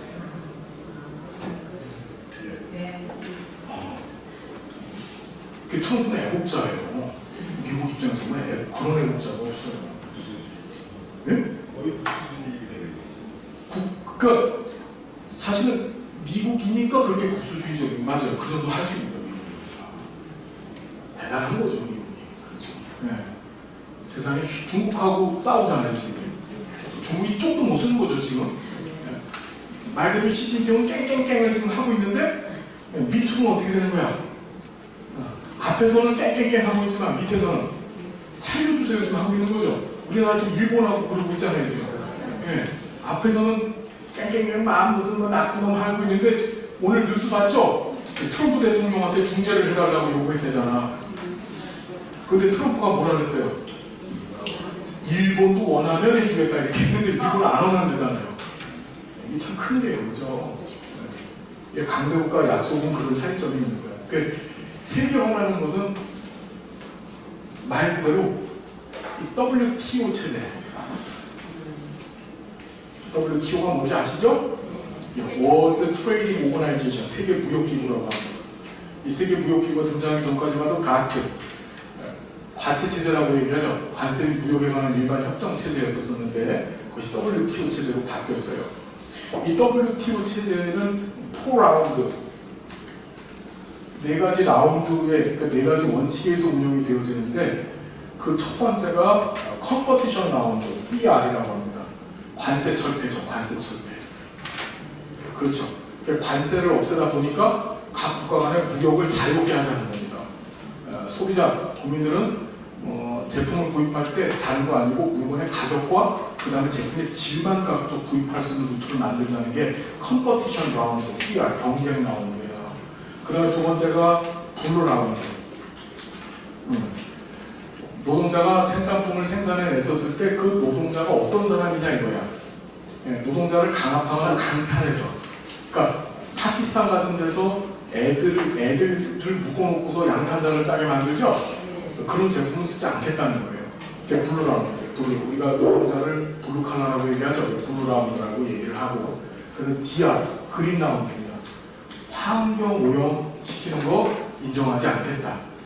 그래서 환경 오염 시켜서 생산해낸 생산품은 서로 교육하지 않겠다는 게 그린 나옵니다. 마지막 네 번째가 테크니컬 라운드. 그렇죠. 기술에 대한 그 저장 능력을 인정하라는 거야. 우리 옛날에는 막 복사해서 쓰고 막 프로그램 막 복사해서 쓰고 다 그렇게 지금도 쓰고 계시죠? 예, 루이비똥을 갖다가 루이비띵 이래갖고서 붙이고 다니시고 막 그러시잖아요. 예, 그게 이제 WTO에서 그걸 못하게 하는 거예요. 그 기술도 인정을 하는 거죠. 그래서 이 프라우드 체제로 가고 있다. 그 중에서 이제 세계화의 가장 영향을 주게 컴퍼티션 나옵니다. CR. 안녕히 가세요. 예, 수고 많으셨습니다. 예. 자, 이 정도는 좀 알아두시고 나머지 내용들을 마샬 프레임 이런 거 좀 읽어봐 주시고요. 케인주주의 코퍼레이티즘 한 장 넣으시면은 자, 오일 쇼크, 신자유주의, 냉전, 네오포티즘, 민영화 다 봤죠? 자, 자, 복지국가 체제 재편 49페이지 펴봅시다. 70년대 중반에 복지국가 영성기 시대를 이끌어온 베버리지 케인지안 복지국가 체제를 대신해서 자, 뭐라고? 이쪽으로 봅시다. 슈페테리안 워커페어. 슈페테리안 워커페어. 지금은요, 우리 복지국가를 영어로 웰페어라고 하죠? 근데 웰페어가 아니고 워크페어라는 표현을 씁니다. 워크페어. 워크페어라는 말은 무슨 뜻이냐면 일하는 복지예요. 국가가 복지 관련된 예산을 지출할 때 이 지출은 반드시 경제 발전에 같이 소용이 돼야 된다는 거예요. 그게 워크페어예요. 웰페어가 아니고 워크페어예요. 그죠? 자, 그래서 베버리지와 케인지안 복지국가 체제가 슈페테리안 워크페어 국가 체제로 바뀌었을 때 발생한 현상들이 있죠, 여러분? 이건 한번 읽어봐 주시고, 복지 다원주의 했습니다. 그죠?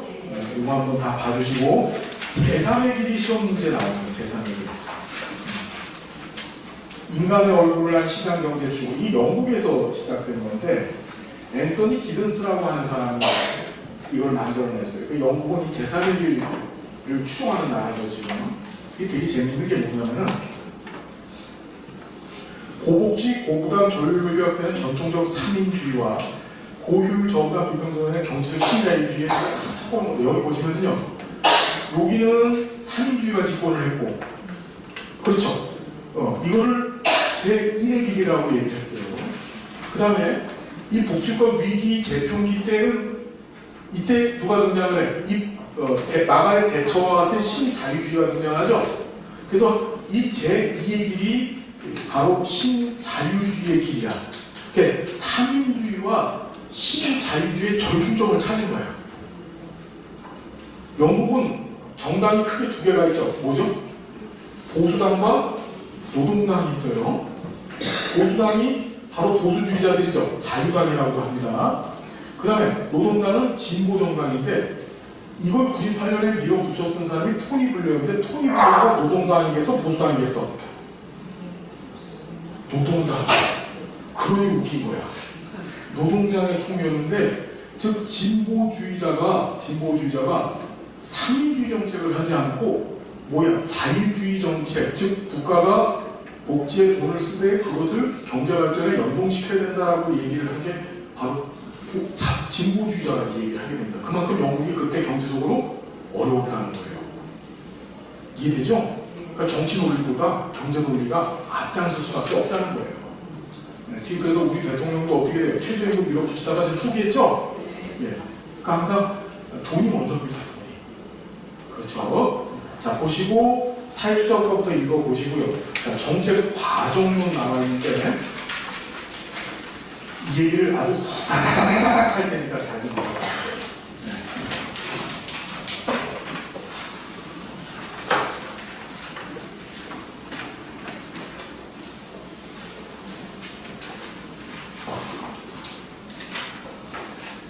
자, 여러분 힘들죠? 조금만 힘내주십시오. 죄송합니다. 네, 네.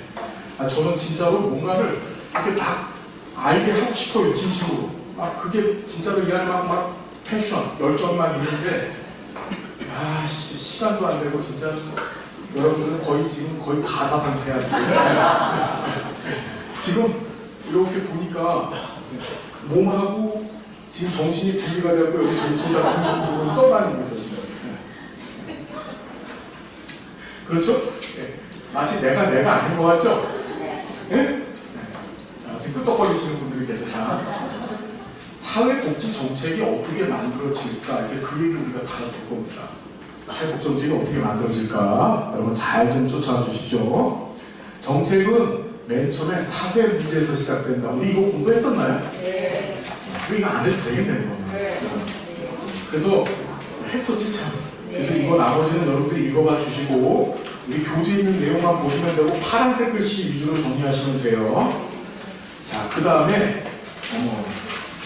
사회복지 정책 분석론 얘기를 할 차례죠? 그렇죠? 예? 뭘요? 정책? 과정론이요? 그 틀만 아시고 거기에 나머지는 읽으시면 됩니다. 그래서 파란색 글씨 위주로 해서 정리하시면 되고요. 동영상 월요일쯤 돼서 올려드릴게요. 다 아시겠죠? 그래서 여러분들 필요하신 분만 들으십시오. 그리고 이해 안 되신 건 질문을 하세요. 밴드에다 질문하시면 됩니다. 자, 사회복지 정책 분석론이라는 것이 있는데, 자, 여기 좀 잠깐 보겠습니다. 예, 예. 자, 68페이지입니다. 자, 사회복지 정책 분석론. 자, 정책 분석을 할 건데, 우리 정책 과정이 있었어요. 그래서 맨 처음에 사회 문제가 있었고, 그 다음에 이슈화가 일어났고, 그 다음에 이걸 의제화 시켰죠. 그 다음에 정책 대안을 만들었고, 대안이 형성되어졌고, 그 다음에 정책 결정을 했고, 그 다음에 정책을 집행했죠. 그 다음에 정책을 평가했습니다. 이게 정책 과정이에요. 그죠? 자, 그런데 여기 좀 보자고요. 어떤 사회 문제가 발생을 해서 그것이 이슈화되고 의제화되고 정책 대안이 돼서 정책이 정책 대안, 그 중에서 어떤 정책을 결정했을까? 정책 결정까지. 무슨 얘기 이해가 됩니까?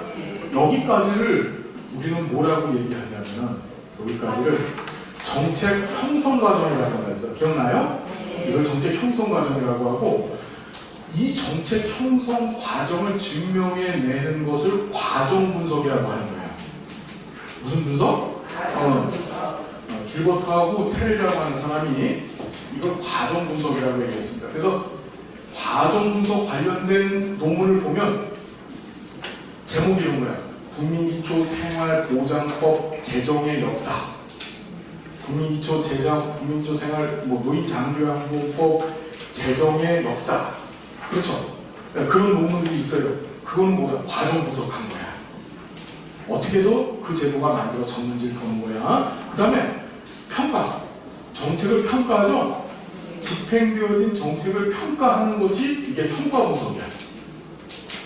성과라는 거 앞에서 효과 얘기하면서도 했지만, 집행되어진 정책이 과연 정책 목표를 제대로 달성해냈는가, 그걸 보는 거죠. 그걸 바로 뭐라고 한다? 성과 분석. 자, 우리 핵심은 뭐냐면 이겁니다. 현재 집행했거나, 현재 집행하고 있거나, 또는 집행되었던 정책을 어떤 기준에 의해서 조목조목 분석해보는 거야. 그것을 무슨 분석? 산물 분석이라고 해요. 자, 시험 문제는 길버트하고 스펙이 얘기했던, 길버트하고 테렐이 얘기했던 이 정책 분석의 종류들을 묻는 문제가 시험에 나오고, 종류가 몇 개 있다고요? 과정 분석, 산물 분석, 성과 분석. 다시 정책 분석의 종류 몇 개 있어? 자, 제 개인적으로 여러분들의 정책 관련된 논문을 쓰고 싶잖아. 그럼 어떻게 하냐면 과정 분석 해보는 것도 좋아요. 어떤 제도 하나를 딱 집어넣고, 이 제도가 어떤 사회 문제에 기인해서 발생을 해서 어떤 의제화 과정을 거치고 어떤 대안들이 나왔다가 어떤 정책 결정을 했지? 이렇게 분석해보는 것도 좋아. 무슨 말인지 알겠어요? 또는 성과 분석하는 것도 좋은데, 보통 이 성과 분석 같은 경우는 누가 하냐면 이제 정부 조직에서 하죠. 우리가 이런 정책을 했었을 때 이런 결과물이 나왔다. 이렇게 성과 분석을 하죠. 그렇죠? 이해되죠? 제일 많이 쓰는 게 이제 산물 분석입니다. 우리는 시험에는 주로 무슨 분석이 나와? 산물 분석이야. 자, 길버트하고 테렐은 이 산물 분석의 기본적인 틀을 제시를 했는데, 그것이 네 가지라 그랬죠? 누가 정책을 하느냐. 다시 뭐라고요? 이게 돈이라 그랬죠. 이게 재원입니다. 재원. 누구에게 하느냐? 무엇을 하느냐? 무엇을 주느냐? 급여. 어떻게 주느냐? 그래서 네 가지 틀을 갖고서 재원, 할당 기준, 그 다음에 급여, 전달체계로 나눴고, 이 재원 안에는 다시 공공재원이 있었었고 민간재원이 있었었죠. 재원이라는 것은 재정의 원천입니다. 원천. 돈이 어디서 나왔냐 이거야. 이해되세요? 재정하고 재원은 틀린 거죠. 재정은 현 시점에서 돈 얘기를 하는 거야. 재정은 뭐로 구성되어 있다고? 예산과. 그렇죠. 예산과 기금으로 구성되어 있어. 시험에 나왔던 거야. 분명히 1시간 전에 했어. 1시간 뒤에 기억이 안 나면은 노인 장려양보 혜택을 받을 수 있어요, 여러분. 65세 안 돼도. 아시겠죠? 여기 요양 원장님들 누구하고 데리고 가세요. 네, 누구하고 데리고 가셔갖고 등급 받으시면 돼요. 아시겠죠? 자, 그래서 공공 민간으로 가려 누구에게를 뭐라 그랬다? 선별적, 보편적, 선별적으로 갈라놓고 귀보진자 기억나요? 갈라놓고 기억나시죠? 교속적 요구, 보상, 진단적 차별, 자산 보수. 가장 선별적인 할당 조건이 자산 조사에서 가장 보편적인 할당 조건이 귀속적 요구였습니다. 그 다음에 무엇을? 이게 급여죠? 급여. 그렇죠. 급여 종류가 총 몇 개? 5개. 그렇죠. 현금, 현물, 증서, 기회, 권력이 있습니다.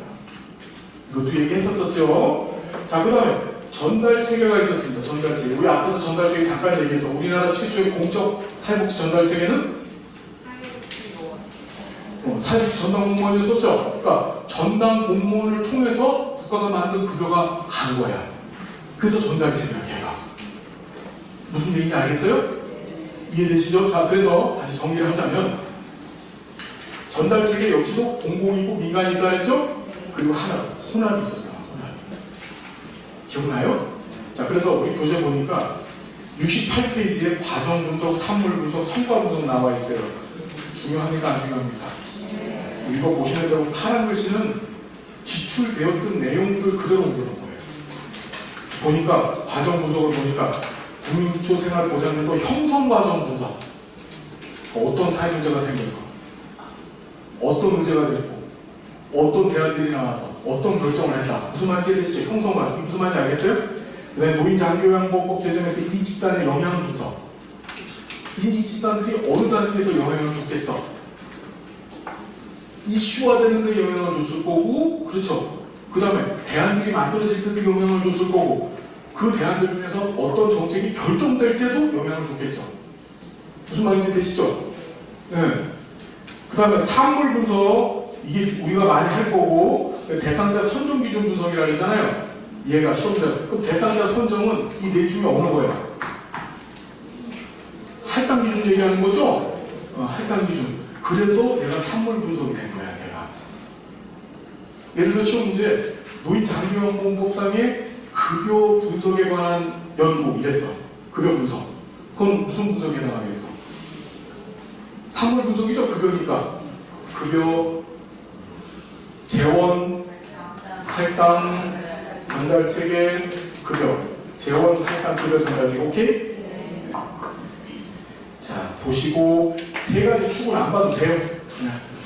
자, 재원 누가 급여 지불할 것인가. 우리 누진적, 역진적 얘기 했었었죠.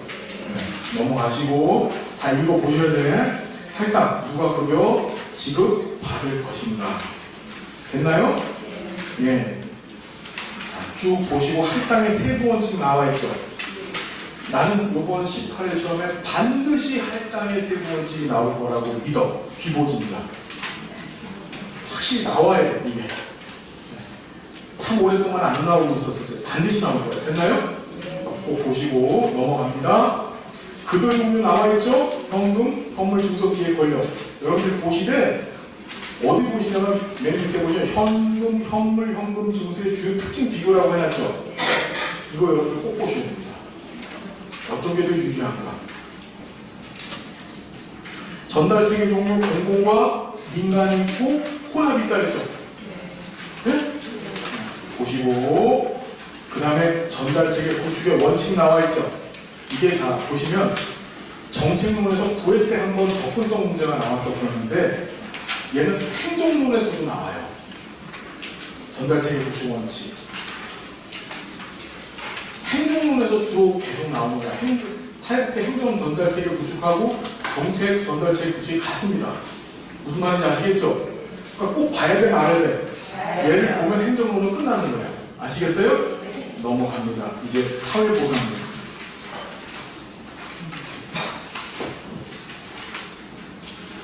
자, 보시면 사회보장의 개념, 우리나라 사회보장기본법 3조 제1호상의 정의 나와있죠?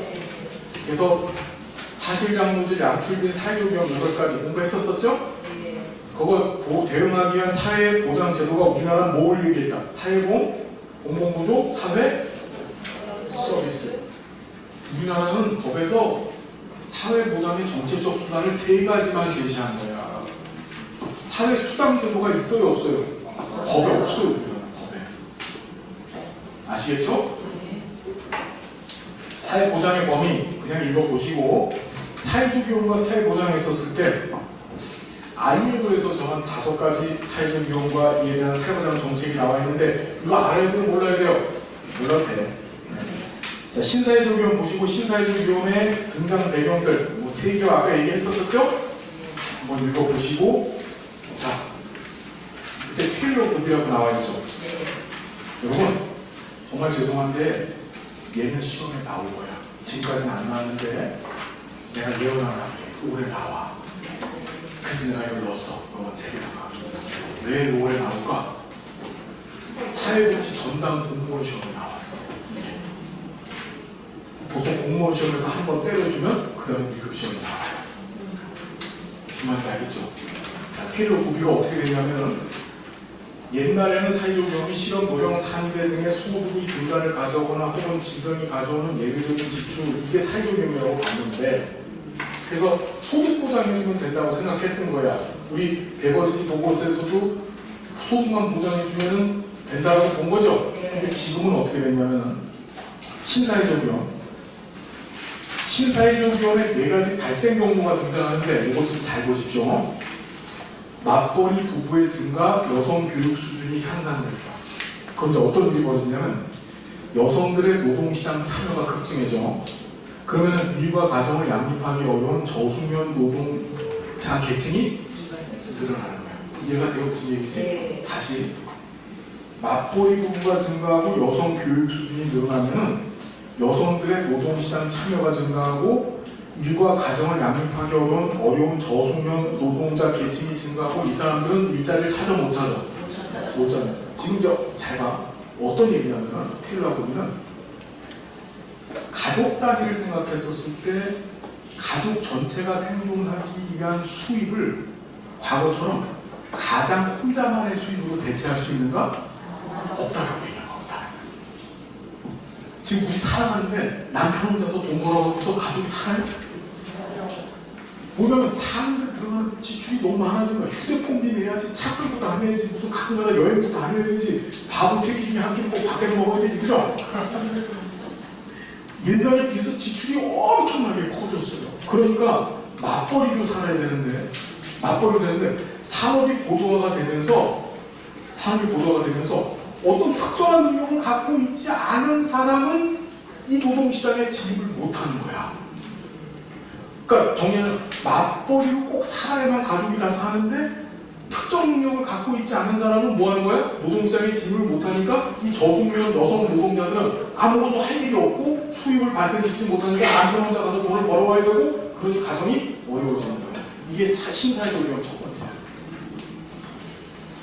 우리는 사회복지사 자격증 갖고 있는 전문가죠? 네. 나가서 일해야 돼. 그래서 돈을 벌어오셔야 돼. PD 수첩 나오지 않을 정도로만. 알았죠? 자, 두 번째가 고령, 이거 재밌어요.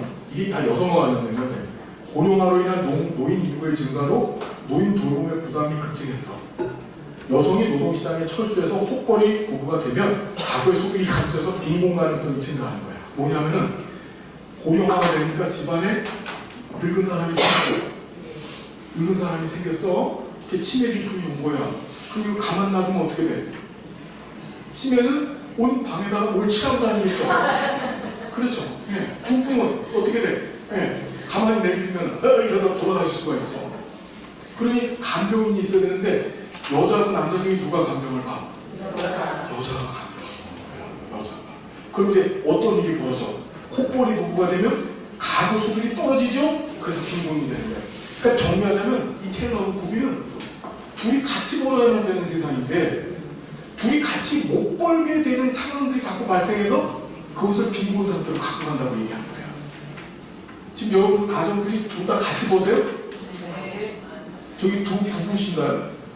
보시죠. 부부신 것 같아요. 둘이 같이 보세요? 어떤 일 하시는지 여쭤봐도, 여기 센터장님이시고 중앙보 하시고 또 회사 다니시니까 중앙보 수익 갖고는 해결이 안 되니까 회사를 다니시고 길이 안 나오네. 예? 기술이 안 나올 수가 없습니다. 제가 봐도 피디처럼 나오실 것 같지 않아요. 이게 피디처럼 나오시는 분들은 일단 여기 V 닷동 여기서 이런 걸 입고 다니셔야 돼요. 우리 그 먼저 그 유치원 사태 있었었죠? 예, 그때 그분들 봐요. 그 킨텍스. 제가 일산에 사는데 제가 구경 가봤어요. 킨텍스에 갔더니만 그분들이 거기서 회의를 하시더라고요. 이야, 다 벤치야. 그런 게 전부 벤치고 와가지고서 뭐 V 닷동 뭐 그냥 뭐 예? 시넬 뭐 그렇죠. 예. 세 번째. 미숙련 생산직의 비중을 줄여온 생산기술의 변동, 저임금의 비교 우위를 이용한 국가 간 경쟁의 격차로 발생하는 노동시장 구조 변화로 인한 저항력자들, 이 사람들이 사회적 배제를 당해요. 이 사회를 살아가기 위해서는 결론은 뭐지? 부부가 같이 일하면서 부부가 저보다 전문가여야 된다는 거야. 앞으로는 그게 더 심해질 거야. 무슨 말인지 알겠어요? 못 살아요. 어떤 직종이든지 간에 해당 분야의 스페셜리스트가 되지 않으면 못 사는 세상이 온 거예요. 테러 보면 그걸 지적을 하면서 부부가 같이 맞벌이로 돈을 벌어야 되고, 그렇죠? 그래서 맞벌이로 돈을 벌 때 전문가 위치에서 벌어야 돼요. 네. 그 다음에 네 번째, 복지분야에 대한 정부 재정 지출을 줄이기 위해서 공공부문을 축소해. 지금 정부가 공공부문을 줄입니다. 그래서 민간부문, 민영화된 공적연금, 의료 서비스 등의 국민의 복지 의존도가 높아져서 민간이 제공하는 부족한 서비스를 정부가 적절히 규제하지 못한 경우가 증가하여 이에 비용을 지불할 능력이 없는 빈곤 노인이 증가하는 거야. 노인 문제야. 이해돼요? 어떤 얘기지? 그러니까 정부는 재정적으로 밀리고 있고 그 밀리는 부분에서 노인들이 갈 데가 없죠. 우리나라 지금 그렇게 돼. 지금 장기요양보험제도 같은 경우도 재가급여 우선 제공의 원칙에서 재가급여 쪽으로 가고 있어.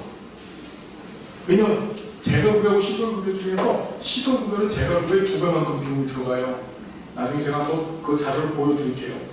국회에서 예산처에서 짜온 자료인데, 그럼 정부는 비용을 아끼기 위해서 재가급여를 가는 거야. 그럼 막 치매의 중증 이 할머니가 요양원을 가고 싶어도 가지 못하는 일이 벌어지는 거야. 이해돼요? 어느 나라 그렇게 돼서 일본이 그렇게 됐지 지금. 일본은 요양원, 그러니까 개보 요양기관에 들어가고 싶은데 못 가는 사람이 공식적으로 50만 명이에요. 50만. 그 사람들이 죽어서 소원이 요양원에서 죽는 거라죠. 그러니까 이 사람들이 대체제를 찾아. 그게 양로원이야.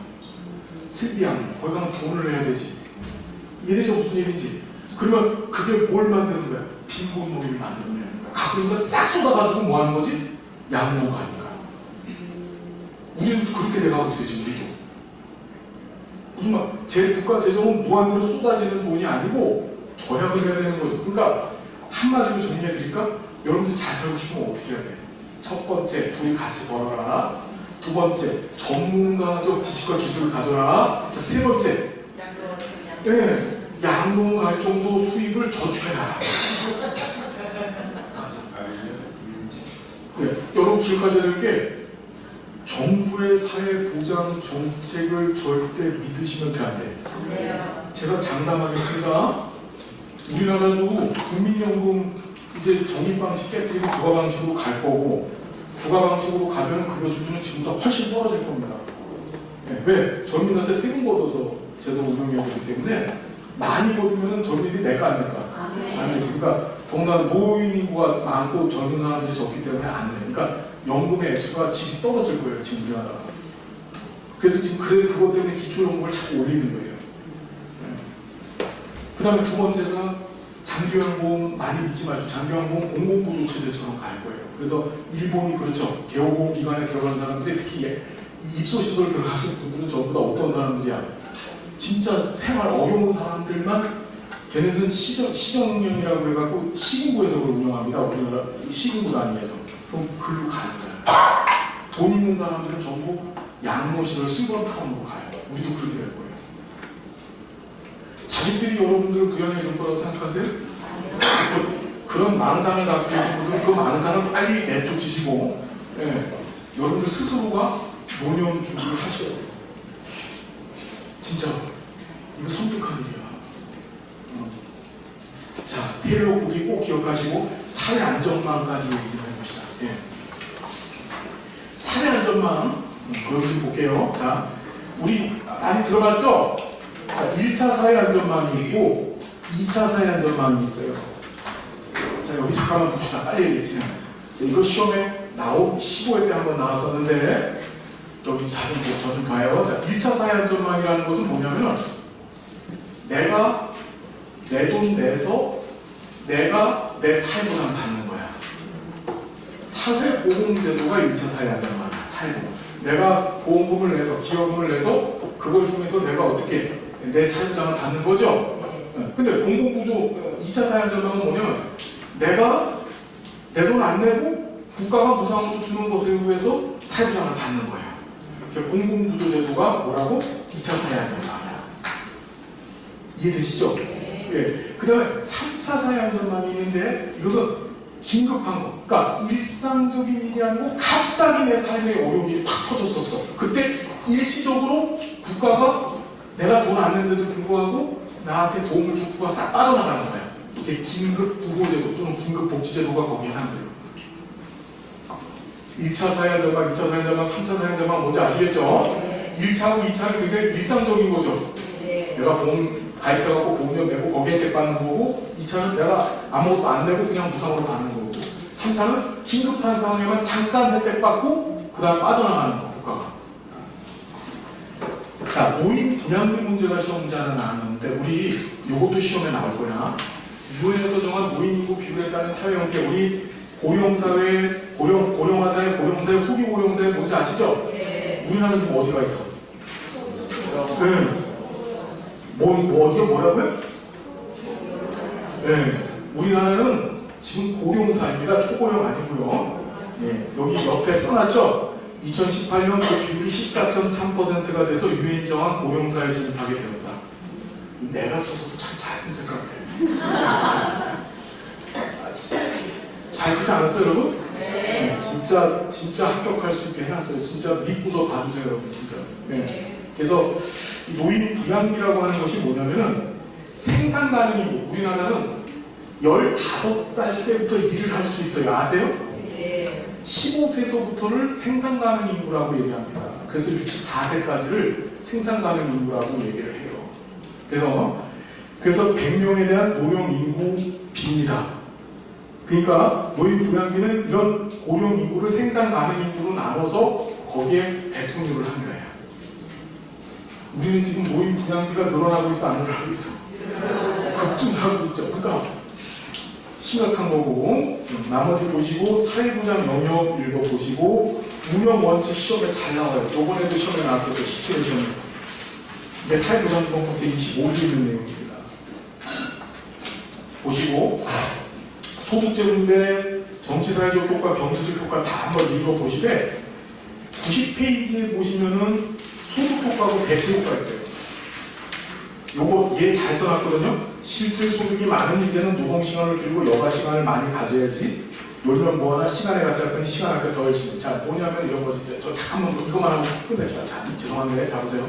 국가가 국민한테 무상으로 급여를 주잖아.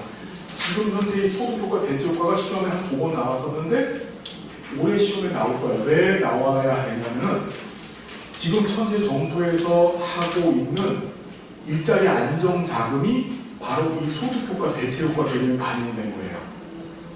그러니까 소득 효과라는 것은 뭐냐면 이런 거예요. 옆에 보세요. 국가가 무상으로 급여를 줬어. 그랬더니 소득이 늘어났죠. 소득이 늘어나면 사람들은 어떤 생각하냐면